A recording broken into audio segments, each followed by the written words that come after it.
আরে ভাই টাকাগুলো নিয়েন না ভাই, ভাই আমার চিকিৎসার টাকা ছাড়েন। আরে আমাদের কাজের মেয়ে অপু না?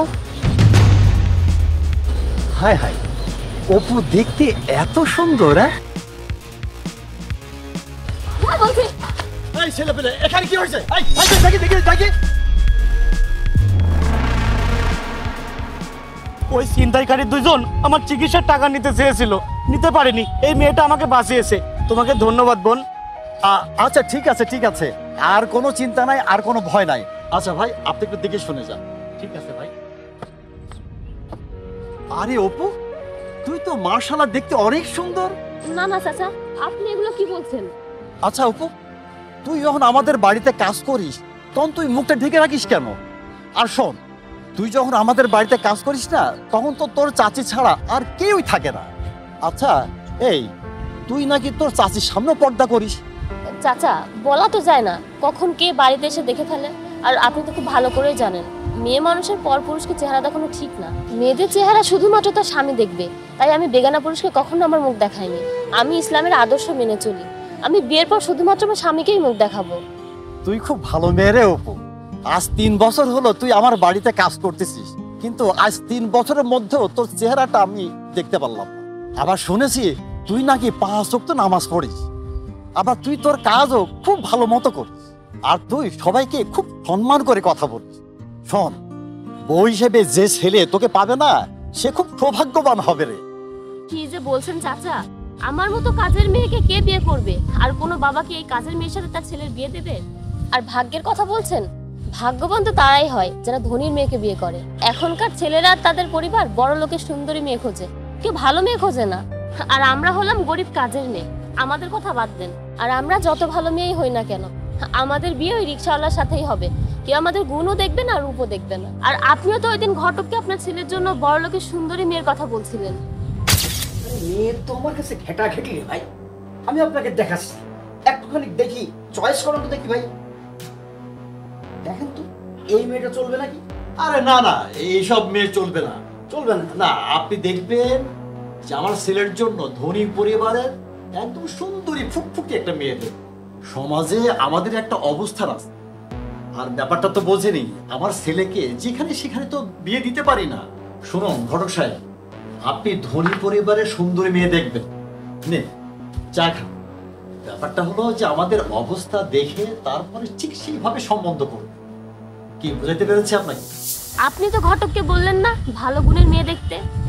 আচ্ছা তুই বাড়িতে যাচ্ছিস, যা, সময় হলে বুঝবি কে কি করে।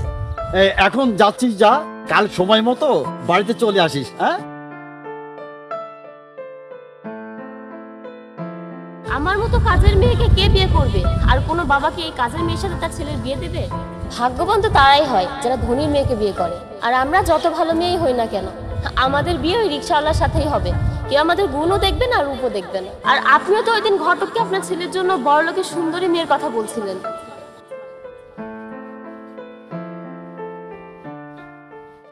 আরে বাবা, এত মনোযোগ দিয়ে কি ভাবছো?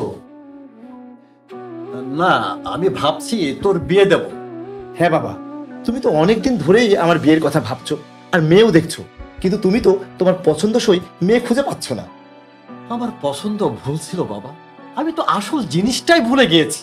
বাবা, আমি আমার পছন্দ মতো মেয়ে পেয়ে গিয়েছি, আমি সেই মেয়ের সাথেই তোকে বিয়ে দেব। আরে বাবা, এই মেয়েই পারবে তোকে সুখী করতে। তার মানে এই সংসারের জন্য ওই মেয়ে উপযুক্ত। আমরা এতদিন ধরে যা খুঁজেছি তা ভুল ছিল রে বাবা। তুমি কোন মেয়ের কথা বলছো বাবা? কেন, ওই যে অপু।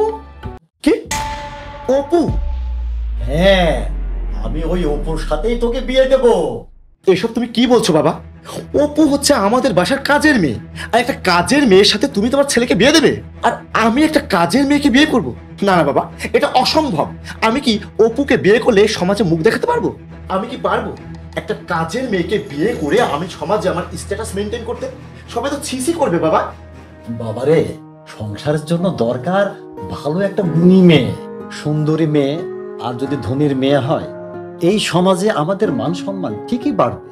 কিন্তু ওই মেয়েটার মধ্যে যদি গুণ না থাকে, তাহলে আমাদের এই সংসারে সুখ আসবে না রে বাবা।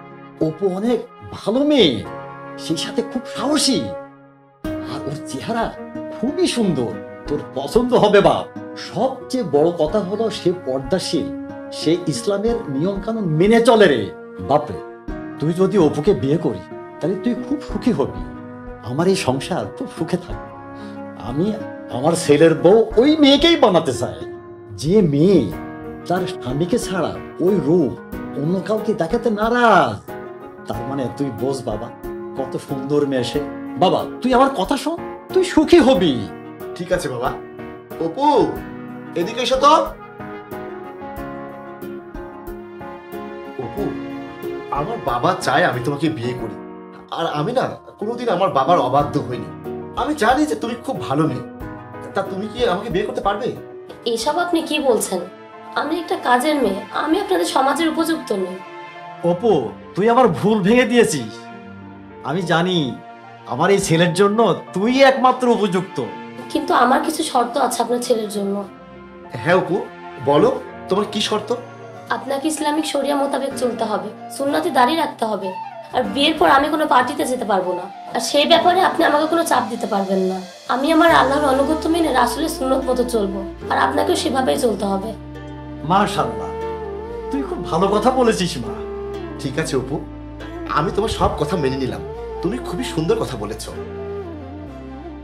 আমাদের তো সেইভাবেই চলা উচিত যেভাবে আমাদের নবী করিম সাল্লাল্লাহু আলাইহি ওয়াসাল্লাম চলতে বলেছেন। বাবা, তা তুমি বিয়ের ব্যবস্থা করো, আমি অপুকে বিয়ে করব। আলহামদুলিল্লাহ, তুই আমাকে টেনশন থেকে বাঁচালি বাবা। ঠিক আছে যাই তাহলে আমি বিয়ের ব্যবস্থা করি। হ্যাঁ আমার ছেলে বিয়ে করবে।